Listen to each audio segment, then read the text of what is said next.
안녕하세요. 자, 이번 시간에는 조선 후기 사회와 문화에 대해서 정리하겠습니다. 자, 조선 후기 사회. 먼저 신분제가 변화돼. 조선 후기에는 신분제가 동요되는 거야. 양반, 크게 양반 중심의 신분제가 안정되어 가는 것이 아니라 오히려 흔들려. 그걸 동요라고 한다. 그 다음에 이제 조선시대 신분제도가 있죠. 법적인 신분제도하고 현실적인 신분제도가 있었죠.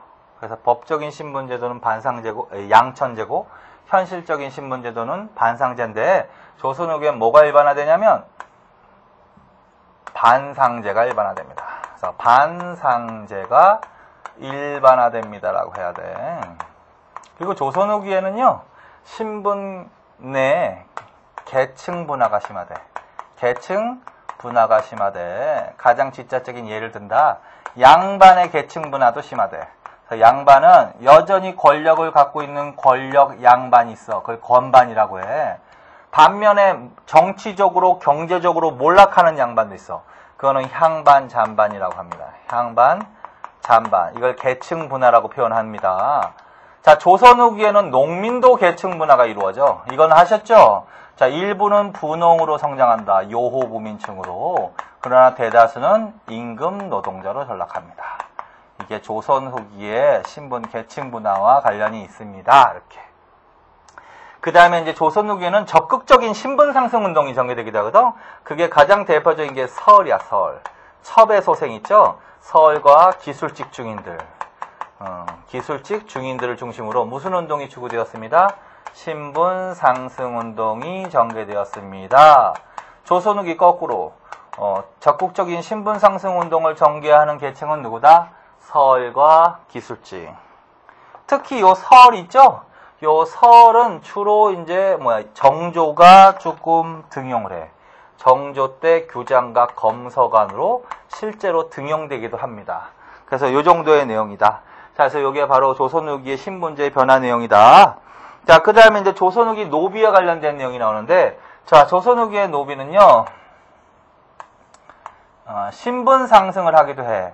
자, 그래서 가장 대표적인 게 군공을 세우거나 아니면 도망을 가거나 도망노비가 속출하고 그 다음에 납속책을 통해서 신분을 상승하기도 합니다. 라는 거. 그 다음에 이제 노비와 관련해서 조선 후기에 순조 때는 공노비, 관노비 내지는 공노비라고 하는데 공노비 일부가 해방되기도 해. 그래서 조선 후기에는 공노비가 해방되기도 하였습니다. 요 정도. 산노비 하지 말고 공노비. 그리고 노비제도는 가보기역 때 이제 완전히 없어지는 거야. 자, 그 다음에 가족제도와 혼인. 자, 조선 후기에는요, 가부장적 가족제도. 가부장적 가족제도와 혼인제도가 정착되는 시기야. 일반화되는 시기야. 그래서 조선 후기에는 가부장적 가족 혼인제도가 일반화된다. 그래서 이 시대는 어떤 일이 벌어지냐면 친형제도가 정착된다. 이렇게. 친형제도는 시집살이 말하는 거야. 친형제도. 고려시대 봤던 거하고는 좀 대조적이죠. 친형제는 시집살이 말하는 거야. 시집살이. 자, 그래서 조선 후기에는 혼인을 하면 여자가 곧바로 남자 집에서 생활하는 친형제도가 정착되는 시기입니다. 그 다음에 조선 후기에는요, 재산 상속도 다 장남이 다 가져. 그래서 재산 상속에 있어서 장남이 우대받습니다. 여자는 재산 상속에 있어서 이제 차별을 받는 거야. 그리고 남자들을 중심으로 받는데 남자 중에서도 장남이 거의 다 갖는 거야. 그 다음에 조선 후기에는요, 제사도 장남이 주관을 해. 장남이 제사를 주관합니다. 이 시대는요, 여자는 제사를 지내는 게 아니야. 출가 외인이야. 자, 그래서 장남이 주관합니다. 그래서 이런 시대는 이제 남자가 제사를 지내는 것인데 반드시 집안에 아들이 없어. 아들이 없는 경우에는 어떻게 했을까? 양자를 보편적으로 드립니다. 그래서 이런 내용이야.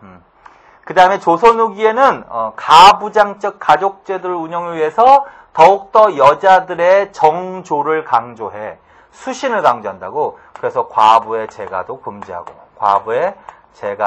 금지하고 그 다음에 효자, 그래서 연려 효자를 표창한다.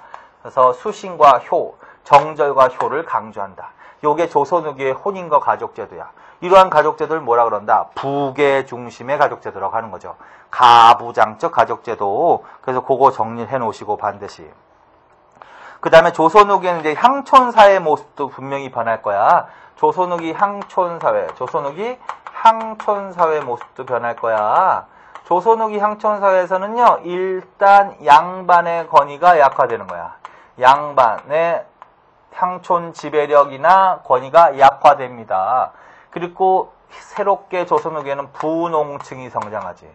부농층이 성장하지. 그래서 얘네들을 구향이라고 해. 얘네들을 구향이라고 하고, 얘네들을 신향이라고 해. 신향.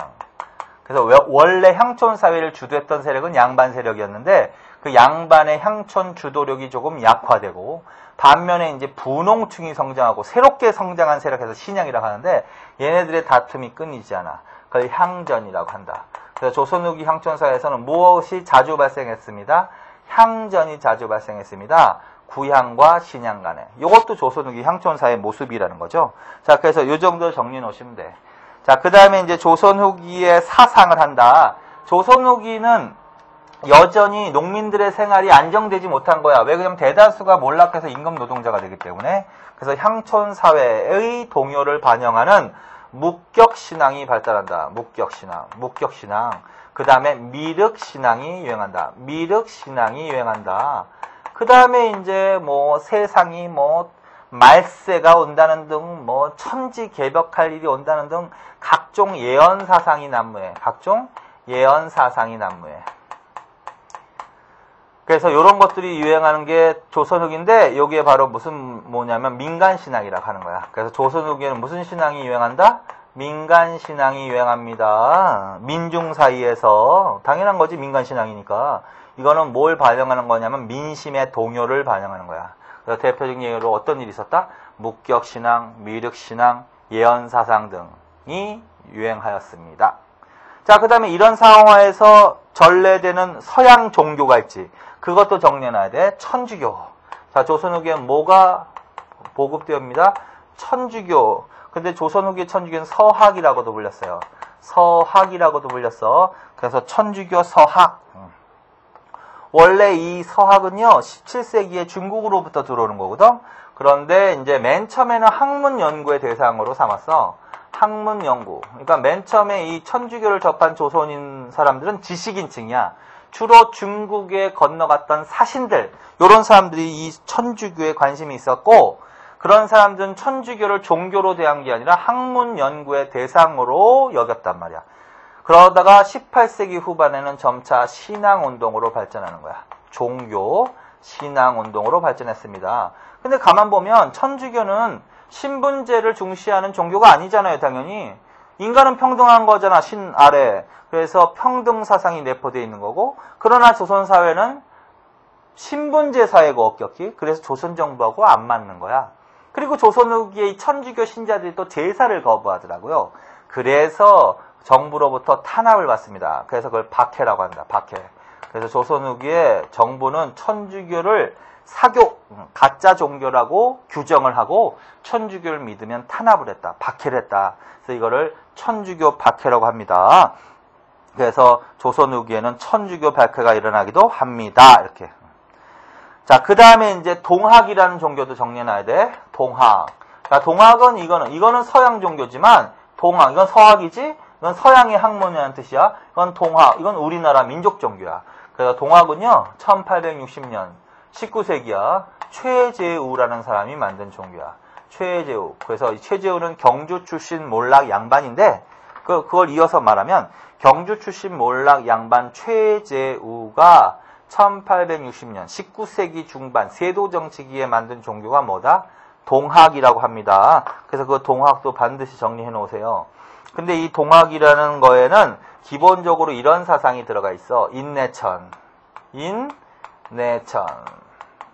이게 무슨 뜻이냐면 사람이 곧 하늘이다. 사람이 곧 하늘이란 뜻이다. 그래서 이것도 평등 사상을 내포하고 있다. 자, 그래서 이 동학이라는 종교는 평등 사상을 내포하고 있고 주로 타켓이 농민층을 주로 타켓으로 하는 종교거든. 지배층의 종교는 아니거든. 그래서 정부로부터 이것도 탄압을 받는다. 그래서 결국은 최재우는 사형에 처해집니다. 자, 그래서 이게 동학의 기본 거야. 그 다음에 이제 동학은 사상이 뭐라고요? 인내천이고, 여기에는 유교, 불교, 도교의 3교의 사상이 들어가 있어. 그 다음에 동학도 당연히 평등 사상을 내포되어 있고, 당연히 그러면 신분제를 비판했겠지. 뭐 그런 얘기. 그 다음에 이 동학은요, 서양 세력에 대해서 반대하는 특징을 갖고 있어. 그걸 반외세적 성격이라고 그래. 반외세적 성격. 그 다음에 동학은 조선의 전통 질서를 수호하자가 아니라 잘못되어 있다라고 생각하는 거야. 그래서 바로 잡아야 된다. 그래서 반봉건적 성격을 띈 종교다. 그래서 반외세, 반봉건적 성격을 띈 종교가 뭐다? 동학입니다. 자, 그래서 그거 정도 정리해 놓으시면 돼요. 반드시. 그 다음에 최시영이라는 사람도 알아둬야 되는데, 최재우가 일대교주, 동학을 만든 다음에 이제 정부로부터 탄압을 받아서 결국 처형당한다고. 그 다음에 이대교주로 나온 사람이 최시영이야. 그래서 최시영 등에 의해서 다시 이제 교세가 확장되기 시작하더라. 그래서 최재우, 최시영. 그래서 동학, 인내천, 반외세, 반봉건, 이 정도로 알아두십시오, 반드시. 자, 그 다음에 이제 농민의 한 거. 자, 특히 19세기. 특히 19세기 세도정치기. 특히 19세기에는 무슨 정치가 향해졌다? 세도정치. 세도정치기의 특징이 뭐다? 소수 외척 가문이 권력을 독점했다. 그래서 정치가 굉장히 부패한 시대죠. 자, 그래서 정치가 부패하고 관리들의 수탈이 심했단 말이야. 그래서 밀란이 발생한다. 두 개 정리해 놓으시면 돼. 홍경래난. 1811년 순조 원년에. 자, 그래서 홍경래난은 주로 이제 서북지방, 평안도 지방에서 일어난 거야. 평안도 지방에서 일어난 거고, 이거는 주로 지역 차별에 대한 불만을 갖고 있었어. 평안도가 좀 지역 차별을 받았거든요. 자, 그래서 평안도를 중심으로 지역 차별에 대한 불만을 품고 일어난 봉기가 뭐다? 홍경래난입니다. 자, 그 다음에 임술밀란이라는 게 있어. 임술밀란. 임술은 임술년이라고 하는 건데 그게 1862년입니다. 그래서 임술밀란이라고 하는데 이 임술밀란은 전주가 아니라 진주밀란을 시작으로 해서 이게 이제 1862년에 처음으로 일어난 밀란은 진주에서 일어난 진주밀란이고 진주밀란을 시작으로 전국적으로 확대되는 때가 바로 요 임술밀란이라고 해. 이거는 주로 원인이 뭐냐면요. 19세기에 이 삼정의 문란, 이 수치제도를 뭐라고 하냐면 삼정이라고 하거든.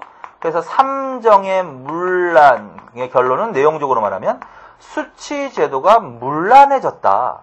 그래서 농민들의 부담이 가중됐다. 그래서 이거를 시정해달라고 요구하면서 일어난 게 바로 임술밀란의 특징이다.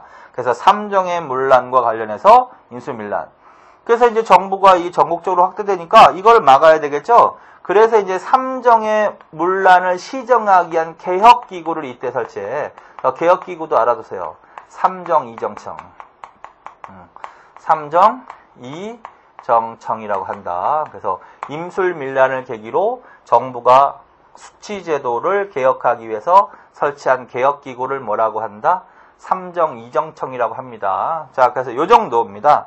자, 그래서 요 정도가 조선 후기의 사회의 중요 사항입니다. 그래서 여기를 중심으로 정리해 놓으십시오.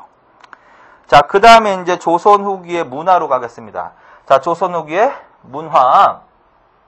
조선 후기의 문화는 먼저 이제 성리학이 나왔죠? 성리학. 조선은 기본적으로 이제 성리학을 가장 중시하는 나라인데, 조선 후기로 가면 지배층들은 더욱더 성리학을 중시 여기더라고. 그걸 이제 성리학을 절대시 여긴다고 해. 성리학을 절대시 여긴다. 절대화한다. 절대시 경향이 나타난다. 맹목적으로 믿는다. 자, 요게 바로 이제 지배층인데, 그 중에서도 당파로 말하면 서인이나 아니면 서인 안에서 갈라져는 노론과 소론 중에서 노론의 사상이야. 반면에 조선 후기에는 성리학을 상대적으로 이해하려는 경향도 나와. 그걸 상대시 경향이라고 합니다. 얘네들은 주로 몰락 양반이야. 주로 남인이나 소론의 학문적 입장이 이렇다. 자, 그래서 그거 좀 정리해 놓으시면 돼. 그래서 절대화 현상, 그 다음에 뭐다? 상대화 현상. 그래서 이제 상대시 여기는 사람 중에 하나가 바로 사문난적이야.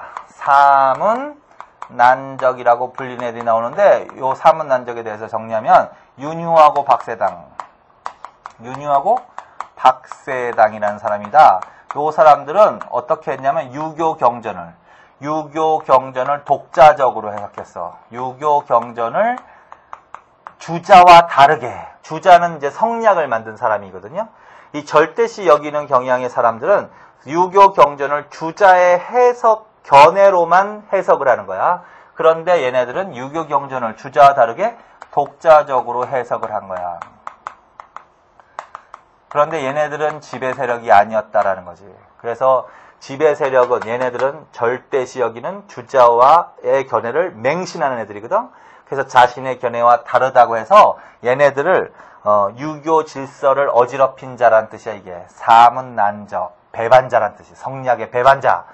그래서 얘네들이 윤유와 박세당을 어떻게 했다고 해서 유교 경전을 주자와 다르게 독자적으로 해석했다고 해서 뭐라고 불렀습니다. 사문난적이라고 부르고 탄압을 했다. 자, 그래서 이게 바로 사문난적의 개념입니다. 그래서 그거. 자, 그 다음에 조선 후기에 또 성리학과는 조금 다른 성격의 학문이 들어와. 그게 바로 양명학이야. 양명학이라는 학문. 양명학이라는 학문도 알았어요, 반드시. 자, 양명학은요, 강화학파라고도 합니다. 무슨 학파? 강화학파. 강화도를 중심으로 유행했기 때문에 이걸 강화학파라고 하는 거야. 그 강화학파를 만든 사람이 정제두라는 사람이야. 그래서 정제두라는 사람이 강화학파를 형성한 사람인데, 이 강화학파가 무슨 학문과 관련이 있다? 양명학과 관련이 있다. 양명학의 사상이 뭐냐? 지행합일이다. 지행합일. 이거 기억하세요. 이게 무슨 뜻일까? 지행합일이. 지는 안다야. 지식. 행은 실천이야. 행한다. 합일은 하나다. 그래서 양명에서 강조하는 것은 아는 것과 실천하는 것은 같다라는 거지. 분리될 수 없다. 자, 그래서 이거는 좀 실천적인 성격의 학문이었다라는 거지. 그런데 성리학은 그렇지 않거든요. 관념적이거든. 자, 그래서 지행합의를 사상으로 하고 있는 양명학. 이것도 지배층하고는 조금 거리가 먼 애들이 한 거야. 그래서 양명학, 지행합일, 강화파, 반드시 알아주십시오. 자, 그 다음에 또 정리해놔야 될 것이 뭐냐면, 호락논쟁이라는 단어 정도만 알아놔. 조선 후기의 성리학과 관련해서 무슨 논쟁이 일어난다? 호락논쟁이 일어납니다. 호락논쟁. 그래서 호락논쟁은 무슨 논쟁이냐면, 사람의 본성과 사람의 본성, 인성, 사람 인자지, 사람의 본성과 인성과 사물의 본성, 물성, 사물의 본성, 물성이 같으냐? 같으면 인물성 동론이라고 하고, 다르냐? 그러면 다를 이자 써가지고 인물성 이론이야. 그래서 인성과 물성에 관한 논쟁. 이걸 호락논쟁이라고 합니다. 그 중에서 이제 호론과 낙론으로 구분되는 거거든? 호론과 낙론. 그래서 호락이야. 그래서 호론은 다르다야. 다르다. 인물성은 다르다. 낙론은 같다. 동론. 이렇게.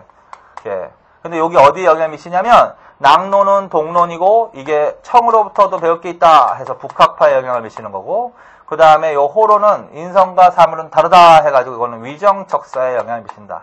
그 정도만. 그러나 여기까지는 몰라도 조선 후기에 벌어졌던 사람의 본성과 사물의 본성에 관한 논쟁을 뭐라 그런다? 호락논쟁이다. 이 정도는 알아두셔야 돼. 자, 그 다음에 이제 조선 후기에 또 이제 기존 성리학과는 또 성격이 좀 다르지? 실학이라는 거. 실학이라는 학문이야. 자, 실학이라는 학문을 정리해 놓으셔야 돼. 반드시. 자, 실학이라는 학문이다. 자, 조선 후기의 실학은요, 주로 실증적이다. 실증적이다. 실증적이다. 객관적이다. 그래서 이 실학자들은 실학이라는 이 학문의 성격은 학문을 어떻게 연구하는 거야? 실증적이고 객관적으로 연구하는 거야. 그리고 실학자들은 우리 것에 대한 관심이 많아. 중국 것에 대한 관심이 많은 게 아니라 그래서 좀 민족적 성격의 학문이다. 자, 그래서 이러한 성격의 학문이 바로 실학인데 조선 후기에는 이러한 성격의 학문이 발달하더라고. 그리고 이제 실학자에는 크게 두 개로 나눠 있어. 중농학파하고 중상학파. 그래서 이건 뭐냐면 사회를 이제 개혁해야 된다. 실학자들은 단순히 학문만 연구한 게 아니라 그들의 학문을 바탕으로 사회를 바로잡고자 하는 개혁안을 제시했거든. 그래서 농업 중심으로 가자. 이게 중농학파야. 농업 중심의 개혁론이라고 한다. 얘네들은 농민의 생활 안정을 가장 개혁에 초점을 두는 거고, 얘네들은 농업이 아니라 상공업 위주로 가자라는 거야. 그래서 상공업을 진흥시켜야 된다. 상공업을 진흥시키고 기술을 개발시켜야 된다. 이렇게. 그래서 이게 중농학파, 이게 중상학파를 합니다. 그래서 대표적인 사람은 유형원, 그 다음에 이익, 그 다음에 정약용. 요 세 사람들은 무슨 학파에 속한다? 중농학파에 속한다. 그래서 얘네들은 공통점이 뭐냐면 토지 개혁을 통해서 자영농을 육성함으로써 농민의 생활을 안정시키자. 이게 얘네들의 공통적인 목표고, 자, 얘네들은 유수원, 그 다음에 홍대용, 그 다음에 박지원, 그 다음에 박재가. 요런 사람들은, 요 네 사람들의 공통점은 뭐다? 중상학파라고 합니다. 얘네들의 주장은 뭐야? 상공업을 더욱더 진흥시키고 기술을 개발시켜야 된단 말이야. 그래서 이걸 이용후생학파라고도 한다. 이용후생학파라고도 한다. 그리고 심지어 여기서 청과 통상을 주장하는, 청과도 통상해야 된다. 그래서 북학파라고도 한다. 그래서 얘네들을 북학파라고도 하는 거야. 자, 그래서 요 두 세력을 정리를 좀 해놓으십시오. 요게 이제 중상학파, 중농학파 비교한 거야. 그 다음에 사람들을 조금 정리해 놓으시면 된다. 자, 그 다음에 이제 조선 후기에 이제 전반적인 문화가 발달하는데, 조선 후기에 발달한 문화는 국학이라고 표현한다. 그래서 조선 후기에는 뭐가 확대됩니다? 국학. 이 국학에는 우리나라 학문이라는 뜻이 있는 거야. 그래서 조선 후기에는 어떤 성격의 문화가 발달합니다? 자주적. 우리 실정에 맞는. 이렇게 해놓고 이제 자주적인 역사서 해가지고 실학자들의 역사서가 나올 거야. 그래서 안정복의 동사 강목 정도. 안정복의 동사 강목. 이긍익의 연려실 기술. 한치운의 해동 역사. 유득공의 발해고. 이종희의 동사, 요 정도. 요게 이제 조선 후기 자주적인, 실증적이고도 자주적인 성격의 역사서를 말합니다. 주로 실학자들과 관련이 있다. 그 다음에 조선 후기의 지도하고 지리지가 나오는데, 그 지리지와 관련해서는 이중환의 택리지. 조선 후기 대표적인 인문지리지야. 이중환의 택리지, 그 정도. 지도와 관련해서는 정상기의 동국지도. 상기의 동국지도 반드시. 백리척을 사용했다. 반드시. 백리척을 처음으로 사용했다. 동국지도, 백리척이라고 써놓으세요. 그 다음에 김정호, 유명한 사람이죠. 김정호의 대동여지도. 요거 두 개는 반드시 기억하세요. 요건 심리마다 눈꿈 이렇게 써놔. 그래서 백리척을 처음으로 사용한 지도. 정상기의 동국지도, 심리마다 눈금이 새겨져 있는 지도, 김정호의 대동여지도. 그래서 그 정도는 반드시 알아두세요. 자, 그 다음에 이제 조선후기 과학기술로 갑시다. 자, 조선후기 과학기술은 일단 천문학과 관련되는 게 제일 중요해. 자, 조선후기의 과학기술은 좀 천문학 분야에서 서양의 천문 지식이 들어와. 그래서 서양의 대표적인 천문 지식이 지구는 돈다야, 회전설, 지전설이라고 합니다. 그래서 조선 후기에는 서양의 영향을 받아서 무엇이 주장되었습니다? 지구는 회전한다. 지구, 회전설, 자전설. 대표적인 사람이 김성문과 홍대용이야. 김성문이라든가 아니면 홍대용 이런 사람들은 무엇을 주장했습니다?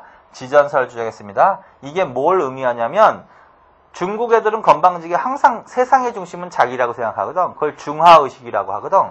그런데 지구는 돌게 되면 고정된 것은 없는 것이고 그렇다면 중심이라는 것은 항상 고정되어 있는 것이 아니란 말이야. 그 누구도 중심이 될 수 있다는 거지. 자, 그래서 중국 중심의 세계관을 벗어나는데 영향을 미쳤다. 그게 지전설입니다. 홍대용은 북학파 실학자이기도 한 거지. 여기에도 중상하파 북학파 실학자이기도 하고 뭘 주장했습니다? 지전설을 주장했습니다. 그거 반드시 알아두십시오. 거기까지. 자, 그 다음에 의서. 자, 의서로 갑시다. 자, 조선 후기에 유명한 의서가 나오지. 의서. 허준의 동의보감. 이거 반드시. 허준의 동의보감. 이거 유네스코 선정 세계 기록 유산으로 지정된 거야. 자, 광해군 때 허준이 동의보감을 편찬했고 이거 우리나라 전통의학을 집대성한 거고 너무나 유명해서 중국과 일본에서도 편찬된 의서야. 그 다음에 정약용이라는 사람 반드시 알아둬야 되지. 정약용이요. 자, 정약용은 실학자야. 중농학파 실학자이기도 해. 그 사람이 의서 마과해통. 마과해통은 반드시 서양인 영국인 제너가 발명한 게 있어. 종두법을 처음으로 소개한 사람입니다. 정약용, 마과해통. 그 다음에 동의수세보원. 이재마의 동의수세보원이란 책도 개념을 알아놔. 이재마의 동의수세보원은 사상의학을 정리한 책이야. 사상의학. 그래서 우리 한의원에 가면 체질을 먼저 말해주죠. 조사에서. 태양, 태음, 소양, 소음인 이렇게 그걸 체질이라고 하는데 그렇게 사람을 체질별로 나눠서 체질에 따라서 처방을 달리하는 것. 이걸 체질의학이라고 합니다. 자, 그래서 그 정도. 그래서 요 세 개는 반드시 좀 기억해 두시면 돼요. 의서. 그 다음에 농서. 자, 농서에서는요. 농가 집성은 반드시 기억해 두세요. 조선 전기 대표적인 농서는 뭐였지? 농사직설. 조선 후기에는 농가 집성, 효종 때 신속 등에 의해서 편찬된 농서인데 요거는 조선 후기 이거에 기여합니다. 이양법 보급에 기여하는 농서입니다. 그래서 농가 집성은 반드시 알아두세요. 자, 그 다음에 이제 문학과 예술의 세 경향으로 갑시다. 자, 조선 후기에는 서민 문화가 발달합니다. 반드시 알아두세요. 조선 후기에는 서민 문화가 발달합니다. 원래 문화는 서민이 주도하지 않았단 말이야. 주로 지배층, 양반이 주도했단 말이야. 그런데 조선 후기에는 누구의 문화가 발달합니다? 서민 문화가 발달합니다. 그럼 왜 서민 문화가 발달하겠어요? 조선 후기에는 전기보다 서민의 지위와 의식이 향상되었기 때문이겠지. 자, 그래서 조선 후기에는 상공업도 발달하고 분홍층도 성장하면서 부를 축적한 서민들도 나온단 말이야. 그래서 서민의 지위와 의식이 향상되고 그래서 서민 문화가 발달합니다. 당연히 서민 문화에는 누구의 의식이 반영됐겠어? 서민의 의식이 반영됐겠지. 따라서 서민 문화의 특징은 대충 그런 거야. 형식을 중요시 여기지 않아. 감정을 솔직하게 적나라하게 표현하는 경향이 많아요. 그 다음에 지배층인 양반을 비판하는 비판적인 내용이 좀 들어가 있을 것 같아. 그 다음에 사회를 풍자하고 조롱하는 그런 내용도 들어가 있을 것 같다. 그래서 이게 서민문화의 특징이기도 하다. 구체적으로는 뭐가 있느냐? 판소리. 자, 조선 후기에는 판소리가 유행합니다. 맞습니다. 판소리가 대표적인 무슨 문화의 예입니다? 서민문화. 자, 조선 후기에 탈춤, 탈놀이, 산대놀이. 요거는 가면극이야. 탈 쓰고 가면 쓰고 하는 거. 조선 후기엔 탈춤, 산대놀이가 유행합니다. 맞습니다. 이게 무슨 문화의 예입니다? 서민문화. 조선 후기의 한글 소설. 조선 후기에는 한글 소설. 그래서 최초의 한글 소설은 허균의 홍길동전이라고 알려져 있는 거죠. 자, 그래서 조선 후기에는 무슨 소설이 많아집니다? 한문이 아니라 한글 소설이 많아집니다. 맞습니다. 이것도 무슨 문화의 예입니다? 서민문화입니다. 조선 후기에는 사설 시조가 유행합니다. 사설, 긴 시조. 사설 시조가 유행합니다. 맞습니다. 왜입니다? 서민문화예입니다. 그림, 민화.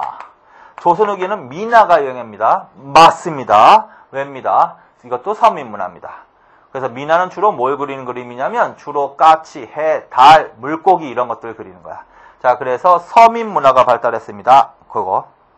그러나 여전히 한문학은 누가 했다? 양반들이 했다. 그래서 이거는 구분해야 돼. 그래서 대표적으로 이 사람 반드시 알아놓으세요. 박지원. 박지원은 중상하파 실학자 중에 한 사람이야. 중상하파 실학자 중에 한 사람이면서 여러 가지 한문 소설을 썼어. 대표적인 게 호질, 허생전, 양반전 이런 것들. 그래서 요거는 한글 소설 이러면 안 되고 한문 소설이야. 누구의 작품이다? 박지원이다. 그리고 주로 내용은 양반 사회의 무능과 허례를 비판하는 내용으로 돼 있다. 자, 그래서 그 정도. 자, 그 다음에 이제 그림으로 갑시다. 자, 조선 후기의 그림은요, 진경산수화가 유행해야 돼. 진경산수화. 산수화인데, 뭐가 핵심이다? 진경. 무슨 뜻이다?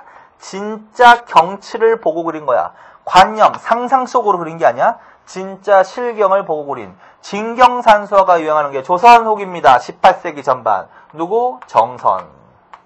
반드시 알아주세요. 정선 하면 진경산수화, 금강전도, 인왕제색도 등을 그렸습니다.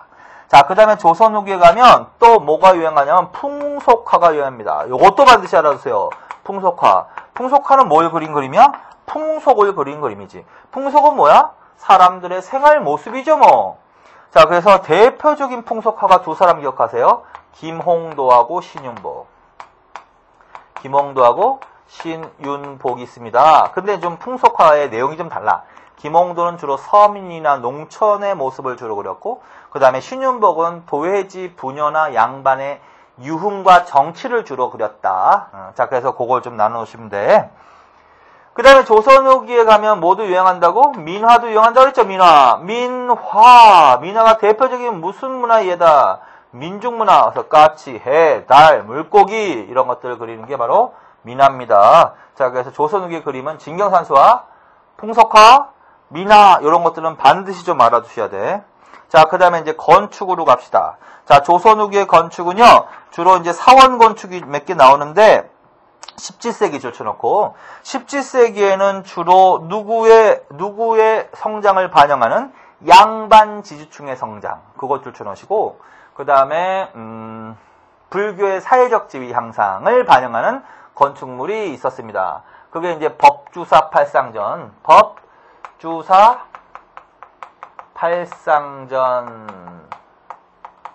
화엄사 각황전 뭐 이거 다 외우지는 않아도 될 것 같아요. 뭐 자주 나오는 건 아니니까. 금산사 미륵전 요 세 개를 거기다 써놓으세요. 책에다가. 이거 몇 세기 사원 불교 건축물이다? 17세기. 예, 누가 후원해서 지어진 것 같다? 양반. 그런 얘기입니다. 그 다음에 18세기. 자, 18세기에는 그거 뭐 논산 쌍계사 이런 거 나오죠? 논산 쌍계사, 부안 계암사, 안성 성남사. 요건 몇 세기다? 18세기라고 하십시오. 그리고 요거는 누구의 후원으로 만들어진 거냐면 분홍과 상인층의 지원으로 분홍층과 상인층의 지원. 그 다음에 18세기 이거 하나 반드시 외우세요. 수원화성이라는 건축물. 이거 어느 왕 때? 정조 때 지어진 것은 이거 유네스코 선정 세계 문화유산으로 지정된 문화재야. 수원화성. 그 다음에 마지막으로 경복궁 중건. 자, 경복궁 알아두세요. 경복궁은 원래 태조 때 태조 때 만들어진 조선 최초의 궁궐인데 임진왜란 때 불에 탔단 말이야. 그래서 흥선대원군이 다시 짓습니다. 이거 경복궁 중건이야. 자, 여기까지. 자, 그 다음에 이제 도자기. 자, 조선 후기의 도자기는 흰 바탕, 백자에다가 푸른색, 붉은색, 검은색으로 그림을 그린 도자기가 유행해. 그걸 이제 청화백자라고 하는 거야. 푸른색이면 청화백자. 기타 이제 붉은색, 약간 검은색으로 그림을 그렸다. 그걸 진사철화백자라고 해. 진사철화백자. 그래서 조선 후기에는 무슨 백자가 유행해야 된다? 청화백자, 진사철화백자가 유행해야 합니다. 조선 전기에는 분청사기. 조선 중기에는 순수백자, 조선 후기에는 청화백자, 진사철화백자. 그래서 그거는 반드시 기억해 두세요. 그 다음에 기타 무슨 공예가 유행했다? 목공예, 화각공예가 유행했다. 그래서 그 정도. 자, 그래서 지금까지가 이제 조선 후기의 사회와 문화를 요 정도를 좀 정리해 놓으신 거야. 최소 기본적으로 요 정도만 조금 기본 개념을 중심으로 정리해 놓으십시오. 자, 이번 시간에 여기까지 하겠습니다. 수고하셨습니다.